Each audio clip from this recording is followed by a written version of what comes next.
New Year's Day is perhaps one of the longest running days to be celebrated since we've had a calendar. Marking the end of one year and the beginning of another, it offers a secular reason for people to celebrate together.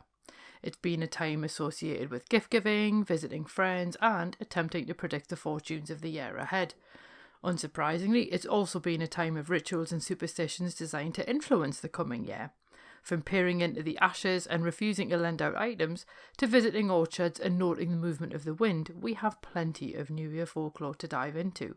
And that's precisely what we're going to do in this week's episode of Fabulous Folklore. Hello there and welcome to Fabulous Folklore, the podcast for all things folklore, occult and just a bit weird. I'm your host, Icy Sedgwick, blogger, fantasy author and your guide into these rather mysterious realms.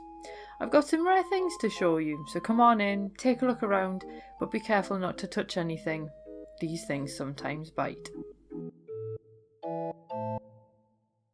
Well, hello there and welcome back to Fabulous Folklore with me, your host, Icy Sedgwick. This is the very first episode of 2022, which is a bit of a strange one for me in some ways because I did actually start the podcast in late January 2019, so it's quite mad to think that the podcast is now essentially 3 years old.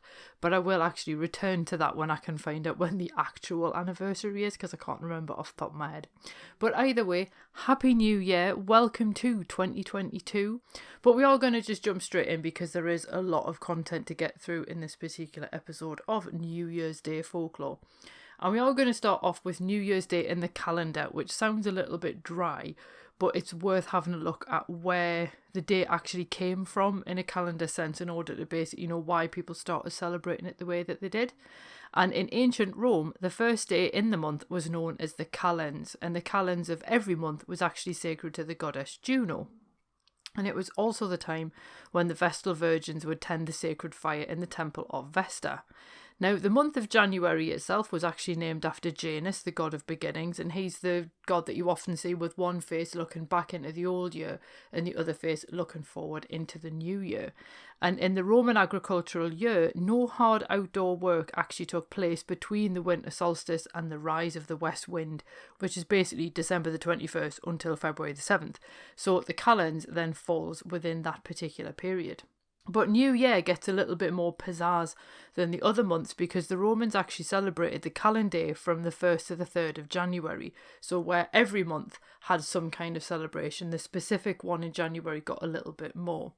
And the Roman year originally began in March to honour the god Mars, and obviously you can learn more about him in his own dedicated episode. But from 153 BCE, the new year became the 1st of January. And this calendar was sacred to Janus, and the Romans marked the period with feasting, a gift exchange and general merrymaking, which I'm pretty sure we can all sort of see as being quite familiar. And while the Saturnalia perished in the face of Christianity and other changes, the calendar did not. And it's worth noting that in 1155, the English crown actually moved the start of the year back to 25th of March, which brings it in line with ancient Rome, which seems a bit odd in 1155, but there we go. And in 1752, when the calendar changed again, New Year returned to being on 1st of January.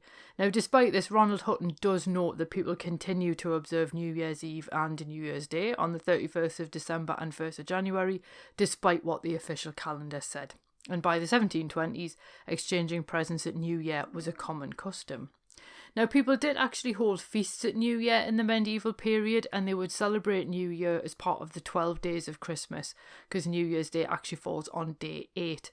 Now, I should say that it's fascinating to read a book like The Stations of the Sun by Ronald Hutton, A, because it's fantastic, and B, because you hear all of these amazing ways of celebrating that people did in the past.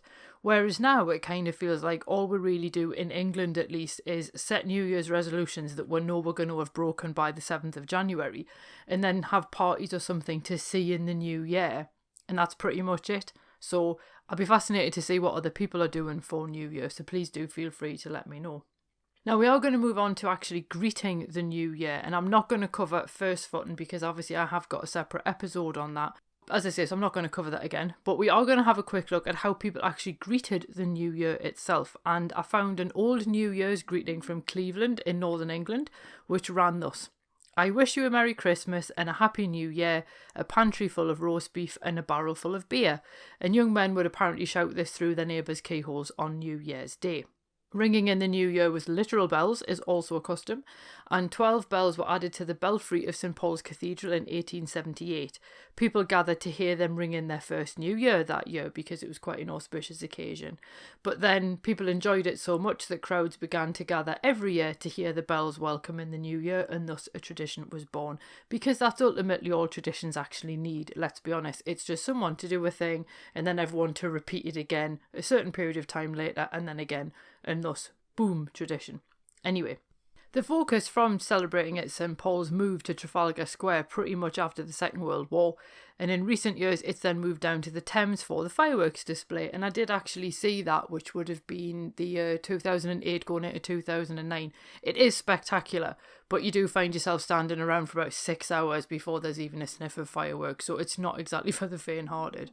But obviously these kind of fireworks displays were curtailed due to the COVID-19 pandemic, and the display was actually moved to the Millennium Dome to ring in 2021. Now, clearly we can't talk about ways to celebrate New Year without mentioning Hogmanay, and the term Hogmanay is most associated with Scotland, although I was quite surprised to discover that it was also used in Northern England as well, and the earliest written use of the word actually comes from Yorkshire in 1448.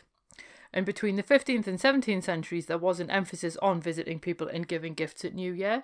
And outside of the nobility, the gifts were, as you might imagine, a little bit more modest. So people might give each other papers full of pins or oranges studded with cloves and things like that. So they're more kind of symbolic gifts than anything expensive. And visiting would involve groups of men going door to door on New Year's Eve and singing to receive gifts as well. And this actually happened in Northern England as much as it did in Scotland. But you might be wondering why it is that Scotland put such an emphasis on Hogmanay, whereas England's a little bit more bothered about Christmas. And according to Jacqueline Simpson and Steve Roud, what happened was the Puritans banned Christmas in 1645 as a Catholic invention, and they basically just hated fun. So how dare anyone enjoy festivities and frivolity? So boom, Christmas went. And the people responded in the way that you can imagine most people probably would, by going, fine, we'll just do the celebration at New Year then, because that's secular, so you can't take it off us. So people started celebrating New Year instead. Now, the Restoration saw Charles II come to the throne. He reinstated Christmas, which meant that obviously they could celebrate at Christmas instead. But then the Scottish Kirk removed Christmas again between 1688 and 1690. So again, Scotland moved the festivities back to New Year. And this in some part goes to explain why Scotland favours Hogmanay and England favours Christmas. Now, whatever you call it, the start of a new year obviously is the ideal time to set the tone for the coming year. And many of the rituals and superstitions involve a degree of luck. Now in Rome, no one allowed anyone else to take fire or anything made from iron out of their house on New Year's Day, and nor would they lend anything on that day. So you could bring things in, but you couldn't let things out, and it was all to stop you giving away your good luck by accident. And William Henderson actually relates that this belief was still very much alive in County Durham in the 19th century, and it was so strict that people even kept potato peelings and ashes from the fire until the following day to throw them out. And even in the 19th century, it was considered bad luck to let the fire go out on New Year's Eve because neighbours would be really unwilling to give anyone a light because, again, they didn't want to give away their own good luck. Having empty pockets or an empty cupboard on New Year's Eve could indicate a coming year of poverty, which explained why visitors in the borders always took food items when they arrived on New Year's Day, which obviously we do see as part of the first footing tradition that is in the other episode. And it was also considered good luck to wear a new dress on New Year's Day, particularly if you put money into the pockets first, and this would ensure that you wouldn't have empty pockets in the coming year. Whoever drank the last glass of wine from the bottle on New Year's Eve or New Year's Day, whenever you opened it, would get the lucky glass, and this would bring good fortune. Incidentally, if an unmarried person drank it, they would also be the first person to marry in the coming year. But you didn't just have things about luck, you also had a degree of protection and purification as well. So people might carry fire around their fishing boats in the harbour to both purify them and protect them from witches. And in the 1770s, people in the Highlands would burn juniper around their cattle on New Year's Day to purify them. And it was also considered unlucky to work in the mines in Cornwall on New Year's Day. So all of this is obviously designed to somehow encourage more good luck and good fortune into your life in the coming year. But it wasn't just simply your life that you wanted to try and increase this sense of abundance and fertility and good luck in. Also, people would try to do it in the sense of certain crops. And this is going to lead us on to wassailing. And there are two types of wassailing. One of them involves visiting people's houses and generally is associated with Christmas. But the other one is orchards. And nobody actually knows if orchard wassailing came from a pagan practice or if it developed out of the house visiting practice. But either way, it does tend to get associated with the 12 days of Christmas. So sometimes it's done at Christmas, sometimes it's done at New Year, sometimes it's done at 12th night. It just kind of depends on where you are and what the local tradition is.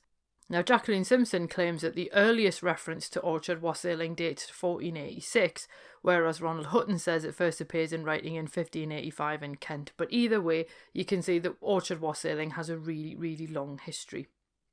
And what it basically is groups of people would go to their local orchards to ensure a good crop in the following year. And they would sing songs, they would beat the tree trunks with sticks, they would splash the roots with cider, and then they would put toast that was soaked in cider among the branches. And there was lots of cheering and singing to help encourage the trees. Now, some of the descriptions that I've read talk about the fact that all the noise is to chase away bad spirits so that the trees can grow nice and strong. The idea of putting the toast in the branches is that when the birds come down to eat it and then fly away, they'll take bad fortune with them. And then obviously the idea of splashing the roots with cider is a form of sympathetic magic, so you're watering the tree with what you'll ultimately hope to get from the tree once you've harvested the apples. So it's something that did kind of fall out of fashion for a while, but people have started to go back to doing it again, and you do occasionally see them, usually as like a breakfast TV morning piece where someone will go along and see the wassailing in action. So do obviously have a look. Local areas might not be doing it this year because of COVID, but obviously hopefully in the future, if you're listening to this after 2022, hopefully somewhere in your local area you might be able to actually go and visit an orchard and watch wassailing in action. Now we're going to move on to New Year divination, because this is probably the thing that I think New Year's possibly most associated with in terms of folklore. And obviously there's loads of practices that surround New Year as a way for people to see what the coming year has in store for them. Now, I should note that neither the phrase nor the custom of first footing has actually been found before 1800, and most of the divinatory practices that I've been able to find only date to the 1850s. But like I always say, it doesn't matter if something isn't ancient. 1850s is still a really long time ago, so it's still enough time for these traditions to build up a sense of cultural cachet about them and so on as well. And it's also well worth giving them a go, because a lot of them you can actually do for yourself. So a popular choice was bibliomancy, involving the Bible, and you would simply let the Bible fall open and read the first passage that you saw for clues as to the coming year. You can quite easily do that with whatever book is to hand. Obviously you can game the system in your favour depending on which book it is that you pick up, but it's something that you can quite easily have a go at. I have actually seen other people do a slightly more modern twist on this, where they might do the random article on Wikipedia. So they'll just sort of ask the question, what might this year hold in store? And then hit the button and then see what comes up. I've seen people do this where they'll say, what might the year hold? And then they'll just simply turn the radio on and see what song's playing and then see what the lyrics hold, as a form of divinatory practice as well. So there's loads of ways that you can do that one. Other people might actually look for telltale shapes in the ashes of a household fire, so that one might be a little bit more difficult for you, but that one isn't really a million miles away from reading tea leaves. And I do have an article explaining 4 less obvious forms of divination if you'd like to try one of them, and I will post the link to that in the show notes. Also, if you're single, pay attention to the first person you see of your preferred gender on New Year's Day, and their first name will be the name of your future partner. And finally, the weather was a large part of New Year's Day folklore, and the direction that the wind blew on New Year's Eve was significant because it seemed to indicate the fortunes of the following season. Bear in mind, that's not the entire year, just the season. And this is how it runs. If New Year's Eve night wind blow south, it betokeneth warmth and growth. If west, much milk and fish in the sea. If north, much cold and storms there will be. If east, the trees will bear much fruit. If northeast, flee it man and brute. And that came from Henderson's collection in 1879. And in Buckinghamshire, another saying actually foretold that if the calends of January be smiling and gay, you'll have wintry weather till the calends of May. So that one basically says if you've got nice weather on the 1st of January, you'll have horrible weather until the 1st of May. So we'll bear that in mind and see what the weather does. We're going to move on to the Allendale tar barrels. So it is quite nice that I get to finish the episode with something from Northumberland, because obviously that's my part of the world. And obviously there's always going to be some people who kind of see what everyone else is doing and go, well, we see you, but we're going to raise you at this. And in Allendale, Northumberland, there's essentially what I can describe as a fire festival, which basically works like this. So on New Year's Eve, men in costumes visit the pubs, and then they gather just before midnight, and they assemble with their barrels, which are actually the 12 inches deep end of a barrel, so it's not the entire barrel. And they're filled with wood shavings and paraffin, and they set them alight, and then they carry them on their heads in a procession behind the town band, following a route through the streets until they return back to the marketplace. And Venetia Newell talked about them in an article in Folklore in 1974, and she actually explained that they originally used tar in the barrels, hence the name, but they switched to paraffin in 1970. Once the procession gets to the marketplace, they use some of the barrels to light the unlit bonfire at the stroke of midnight. Everyone present sings Auld Lang Syne before dispersing, and then the men go on first footing around the area. Now, some of the barrels are actually doused and kept until the following year, because obviously barrels aren't necessarily the easiest thing to come by. And when Newell described the process in 1974, she explained that barrel carriers needed to be male and either born or brought up in Allendale. Now, no one really knows how old the tradition is, because the Visit Northumberland website claims the ceremony has been celebrated for centuries, but records involving the barrels actually only date to 1858, and it does appear that the tradition originally used candles, so it was a candlelit procession, and it grew out of a tradition towards Methodist hymn singing. Now, the candles kept blowing out, as candles will, so someone had the suggestion, let's use barrels instead, and that's basically where the procession got the idea of using these tar-filled lit barrels from, because they could obviously better withstand the wind. Now, very strangely, there was no mention of the procession from 1864, when the local paper was founded, until 1883, so you do kind of have to wonder, was it really celebrated for centuries, or is it one of these things that's just kind of grabbed the attention in 1883 and then being continued? But either way, it does still happen even now. I think obviously last year and possibly this year it's been cancelled due to COVID, but you can easily find contemporary images of it online, which I think is really cool that it is still being continued. And let's be honest, there's sort of no better way to bring in the new year than to set something on fire. So I do think that is quite a cool tradition from Northumberland. But ultimately, what should we make of New Year's Day folklore? Well, to me, it's understandable that people would want to improve the tone of their coming year, because having a range of rituals to bring in good luck or predict fortunes is a way to impart a sense of control over the coming sort of 12 months. And I guess because of the past couple of years that we've all had, you may want to exert even more control over what's going on. But we do have to bear in mind that the human concept of time is largely man-made, which we did cover in the Folklore of Time episode, and we can already see how the calendar has shifted, which does make the choice of 1st of January somewhat arbitrary. So it's easy to see why some people prefer to see the 21st of December as the start of a new year, because it marks the start of a new season, and it's the same date kind of all the time. That solstice is always going to happen regardless. Now, I would say many of the practices in this episode are entirely harmless, so if they do give you a sense of peace or contentment about the coming year, then great. But just remember that if your divination doesn't give you the answer that you hoped for, life has a really weird way of throwing curveballs at you, so you can never really entirely plan for what's coming, so it's best to be flexible in everything that you do. That is the end of this week's episode. I hope that you enjoyed it. I quite enjoyed doing the research for that actually, and I have been sitting there thinking how many of these am I actually going to do today, but ultimately I just restricted myself to the first foot, and so that bit has been done. This month, obviously, because it says 5 Saturdays in January, we are now going to have 4 more episodes on a slightly different theme, and I thought what would be really cool is somebody asked me to do an episode on Boudica, so I thought, ooh, that'll be cool. I'll have a look at the folklore and legends attached to real people. So we're going to have a look at Boudica, we're going to have a look at Lady Godiva, we're going to have a look at possibly Alfred the Great or Edward the Black Prince. We'll see how it works out. And we're going to have a look at people like Dick Whittington and things like that. So it's going to basically be a month where we're going to have a look at the folklore and legends attached to actual people who existed. So I hope that you find that interesting. I've got other things on the list for February, but please do feel free to put in a request if you've got anything specific that you would like to hear about, because obviously it's always good to make sure you get what you want. And obviously, as ever, if you've enjoyed this episode, you can always show your appreciation by buying me a coffee, which ultimately does actually keep me in books, or you can become a supporter on Patreon as well. But I'll leave you to have a look at all the details of those in the show notes. And again, I will say Happy New Year. I hope that it's a good one for all of us, and I'll see you next week when we have a look at the legends that have become attached to Boudica. Cheerio.